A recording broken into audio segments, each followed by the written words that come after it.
साहेब जय महाराष्ट्र. नरवाडी साहेब ना? साहेब जय महाराष्ट्र. अनिल घोडे पाटील बोलतोय कोकरूडहून. साहेब मीटर बद्दल आपण ते ग्रामपंचायतींना म्हणजे ठराव कॅन्सल करा म्हणून असं सांगितलेलं जिल्ह्यातल्या सगळ्या मीटर बसवायसाठी पेपरला होतं. आपल्याकडे ग्रामपंचायतीचं सगळं हे येतंय ना.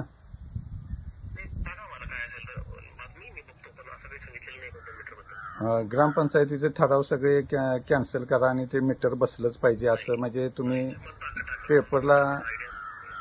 हो हो, माझ्याकडं म्हणजे पेपरला हे आहे.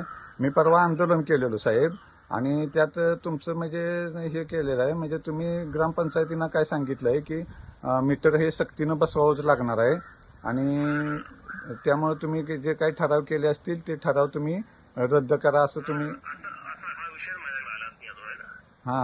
मग तुमच्या ह्याच्यावर काय बातमी वगैरे काय दिली आहे का? काय समजणार झालंय?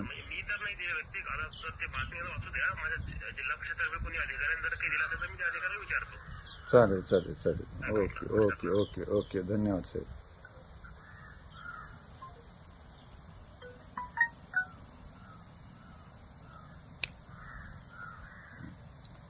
तर हे विशाल नरवाडे ज्यांनी पेपरला मागे आलेली बातमी की ग्रामपंचायतीचे सगळे ठराव रद्द करा आणि मीटर बसवले पाहिजेत असं जे ह्या नरवाडे साहेबांच्या म्हणजे नरवाडे साहेबांनी आदेश दिलाय ग्रामपंचायतींना अशी बातमी होती. तर ही आता नरवाडे साहेबांना जिल्हा परिषदेचे अधिकारी सीईओ त्यांना फोन केला असता ते म्हणतात अशी मी काही बातमी दिली नाही. आमच्या जिल्हा परिषदेच्या कुठल्या अधिकाऱ्यांना जर तशी बातमी दिली असेल तर त्याची मी चौकशी करतो. तर ही एमएससीबी टोटल म्हणजे आपल्या ग्राहकांची दिशाभूल करायला लागलेली आहे. तर हे दिशाभूल करायला लागले तर हे आपण म्हणजे टोटल त्या मुळाशी जाऊन कोण काय करतंय हे आपल्याला गुलाम बनवायला लागल्यात. आज तुम्ही विचार करा ही एमएससीबीचे लोक किती जिल्ह्यात 1000 धरूया. 1000 लोक एमएससीबीचे वायरमन आणि अधिकारी धरूया. 1000 आपल्या सांगली जिल्ह्याची लोकसंख्या धरूया आपण 50-60 लाख धरू. कोट पण नको 50-60 लाख धरूया. तर ही हजारभर लोक जर आपल्यावर म्हणजे अन्याय करत असतील, आपल्याला जर म्हणजे त्यांचं म्हणणं जर आपल्यावर लादत असतील तर ही 50-60 लाख लोकांनी ग बसायचं का?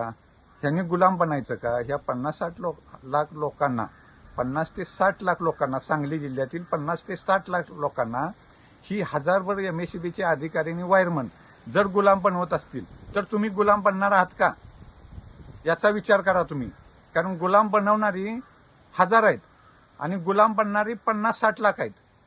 त्यामुळे तुम्ही विचार करा तुम्ही गुलाम बनायचं का नाही ते आणि रस्त्यावर उतरा. माझा ह्या सर्वांना हात जोडून विनंती आहे तुम्ही गुलाम बनू नका. ही 1000 लोक आपल्याला गुलाम बनवतात 50-60 लाख लोकांना. प्रत्येकाच्या हा घरगुती आणि जिवाळ्याचा प्रश्न आहे. लाईटचा म्हणजे प्रत्येकाचा खिस्सा रिकामा होणार आहे. तर तुम्ही गुलाम बनणार आहात का ह्यांना गुलाम करायचं आहे आपण? ही 1000 लोक आहेत आणि आपण 50-60 लाख लोक आहेत. तर तुम्ही ह्याच्यावरती आवाज उठवून प्रत्येक गावागावातून तुम्ही रस्त्यावर उतरा आणि ह्याला विरोध झालाच पाहिजे. नाहीतर ही 1000 लोक आपल्या 50-60 लाख लोकांना गुलाम करणार आहेत ह्या अदानीचा ऐकून. आणि 45/5 कायदा हा ग्राहक संरक्षण कायदा हा यांनी कुठं भाषणात गुंडळला काय? त्या कायद्यावरती प्रत्येकानं तो कायदा विचारा. प्रत्येकानं तो कायदा विचारायचा एमएससीबीच्या अधिकाऱ्याला. ग्राहक संरक्षण कायदा काय आहे आणि तो कायदा आम्हाला लागू आहे का नाही? आम्हाला तो म्हणजे संविधानानं दिलेला जो हक्क आहे तो आम्ही बजावू शकतोय का नाही? का संविधान सुद्धा गुंडळलं ह्या अदानीनं. ह्या 1000 लोकांमुळे 50-60 लाख लोक ह्या जिल्ह्यातील गुलाम होणार आहेत. जर हे मीटर बसवलं तर गुलाम होणार आहेत. तर तुम्ही ठरवायचं आहे गुलाम व्हायचं का ह्यांना फोडून काढायचं आहे.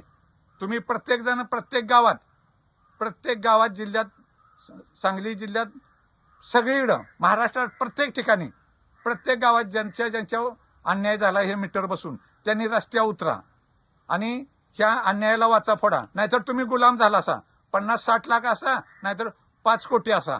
तुम्ही गुलाम हे झाला असा. आज सांगली जिल्ह्याची परिस्थिती अशी आहे, 1000 लोक धरूया आपण ती 1000 लोक आपल्या 50-60 लाख लोकांना गुलाम बनवतात. मग गुलाम बनायचं का नाही ते तुम्ही ठरवायचंय. जय हिंद, जय महाराष्ट्र.